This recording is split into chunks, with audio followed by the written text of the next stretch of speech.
reception, year 1 and year 2. It's me again, Mr. A, with another story. And today is Peter Bentley and Jim Fields, Cats Ahoy. Yes, let's find out what this is about. One night by the harbour, the church bell struck 10, when Alfonso the cat overheard two old men. "Did you hear?" said the first.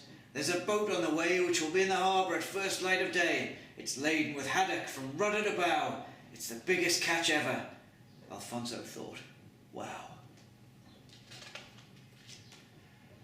Off shot Alfonso as swift as an arrow, through alleys and gardens and streets dark and narrow. He told every cat to prepare for a treat. "Follow me and you'll get all the fish you can eat. There's a ship standing empty, a three-masted clipper. Meet there at midnight, her name is the Kipper."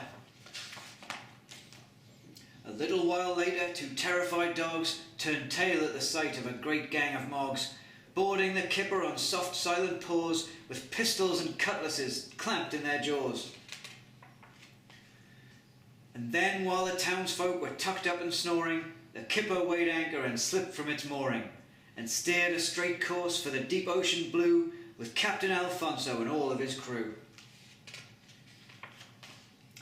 The trawler boat skipper, Trelawney P. Craddock, looked down with delight on his huge haul of haddock. "The biggest catch ever," he thought with a smirk. "I'll be famous and wealthy and won't need to work." But then, what was that? Craddock peered through the mist. There was something close by, and that something just hissed. He listened again, and there came a strange howling, a grim, ghoulish groaning, a terrible yowling. "What's up?" gasped the mate. "No idea," yelled the skipper. Then "Ship ahoy!" from the mist sailed the Kipper. And as she came close in the moon's eerie light, the fishermen shivered and trembled in fright. For as hard as they stared, not a soul could they see. That blood-curdling din, what on earth could it be? "Great codfish!" yelled Craddock with quivering lip. "We're being attacked by a ghost pirate ship." In a panic, the fishermen fled up the deck, leapt into the lifeboat and paddled like heck. The cook, who had sneaked down below for a snooze, was forced to abandon his trousers and shoes. And once Craddock's crew had rowed too far to hear, the voice of Alfonso cried, "Okay, all clear."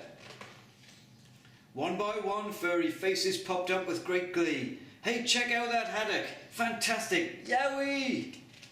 "And now," said Alfonso, "to Smuggler's Bay for a great fishy feast," and the cats cried, "Hooray!" In a small sheltered cove out of sight of the land, the sea mogs scoffed haddock and danced on the sand. As the bright rays of dawn were beginning to gleam, they sang "Yo ho ho" and a carton of cream. A day or two later, Trelawney P. Craddock was telling of phantoms who'd stolen his haddock. "Their flag was two fish bones, I'm quite sure of that, with something that looked like the skull of a cat." "A cat?" said the townsfolk. "A cat? Don't be daft. Who's heard of cat pirates?" And everyone laughed. Yet something had happened that was rather weird. Where were the cats? They had all disappeared. They were gone for a week, a whole week without dinner. But when they came back, they were fatter, not thinner. Some townsfolk began to add up two and two and questioned their cats. "Were you there? Was it you?" But the cats had all taken a most solemn vow, just to look up sweetly and answer, "Me? How?" And whatever their crimes, the folk find to this day, when they question their moggies, that's all they will say. Alright, thanks very much for tuning in. I'll be back again tomorrow with another story. Meantime, take care and have a great day. Bye bye.